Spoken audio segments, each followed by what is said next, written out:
So now in this segment, let's focus on that idea which causes some of the most confusion when it comes to these abstract vector spaces. Linear independence does not equal orthogonal. Those are two separate concepts, and they're important to keep in mind. So anyone remember the definition of n vectors being linearly independent? The linear combination of their sum adds to 0 and the constants all have to be 0. Perfect. So if I make a linear combination that equals 0, that's if and only if the a sub I equals 0. Notice this only involves ideas from our definition of a linear vector space. We've defined addition, we've defined multiplying by a scalar, and we've defined the 0 vector. So we know what all of these things are, and so we can check if this is true. So linear independence is built into the idea of linear vector spaces, and nowhere does it use the idea of a dot product. And now the dimension for a given vector space is the maximum number of linearly independent vectors.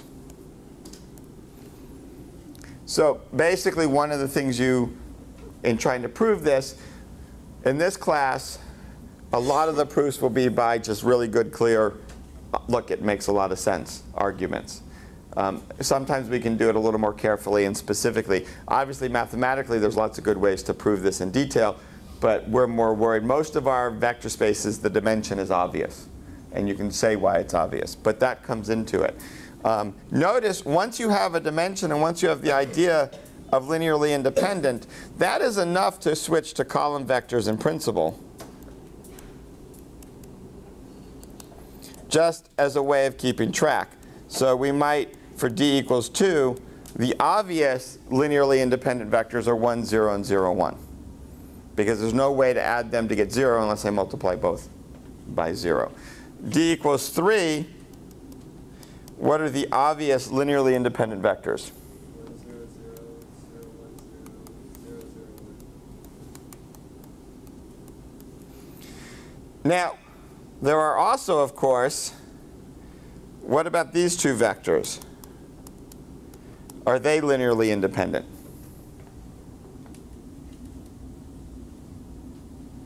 Yes, because there's no way, right, I can get 0, because this one, right, to get 0 in the bottom element, I have to multiply this by 0. Once I've multiplied this by 0, to get 0 in the top element, I've got to multiply this by 0.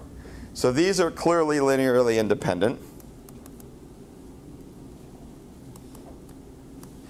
In our standard geometric case of the xy plane, how many pairs of linearly independent vectors do I have? Infinitely many. Infinitely many. Basically, any two vectors that are not what? The same vector. Well, not On the same line. on the same line. Any two that are not collinear, right? The only ones that are linearly independent would be two vectors like that that are on the same line, right? Any two that are not parallel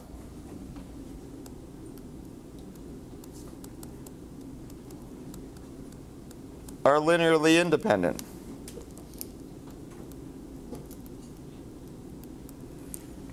So there really is an infinite number. Notice, taking a standard idea of dot product, are these two orthogonal? No. And so you should very clearly see from the geometric example why orthogonal and linearly independent are completely different. Now, the cool thing is, we get to bring back in something else we did. What would be a way to test for linear independence? We talked about this. What concept that was a tool, determinants, right, told us about linear independence? So if I look at the determinant, suppose I have two vectors, the vector AB and the vector CD, and I make them columns of a matrix. And I take the determinant. Well, what I get is AD minus CB.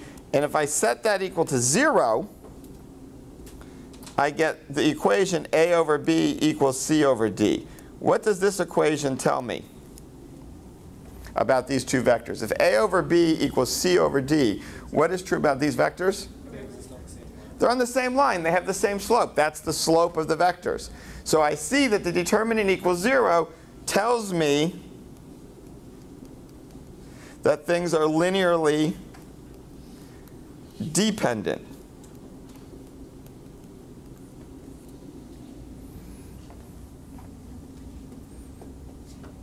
And it's the same idea we had before of the volume going to 0. Right? The determinant being 0 meant things collapsed to a geometric structure that had 0 volume in that space. What if the line has the same slope but like kind of different intersections? They actually never touched. They're still not linearly independent, right? Because remember, in vectors, the origin doesn't matter. Right? Those are the same vectors. And notice the intercept doesn't come in here. It's just the slope. Now we can do this in any dimension. And it immediately starts to tell you why, for the simple case, if I have a 3-dimensional vector or a 2-dimensional vector and I have more than 2 of them, I'm automatically going to be linearly dependent because I can't even make this determinant anymore. You know, I'm adding zeros to the other components, right? If I have 2-dimensional vectors and I have 3 of them and I want to make a determinant, I have to add zeros in that 3rd spot and the determinant's automatically 0. Or I add all the same number and the determinant becomes 0. So it all works out. Now, as a little aside, something we're going to deal with is we want to think of functions eventually as a linear vector space. And we can actually take advantage of the same idea. If I have n functions and I want to ask, are they linearly independent, I form the Wronskian, which actually starts with W. So that's why it gets that name. And I put basically each function and then their derivatives.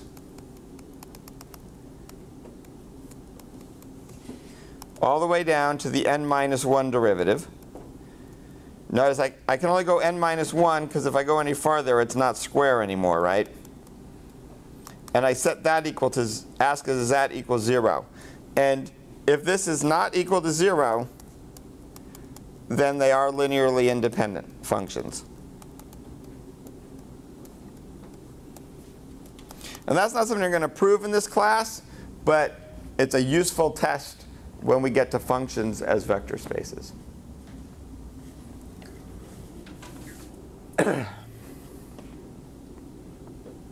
Any questions on that?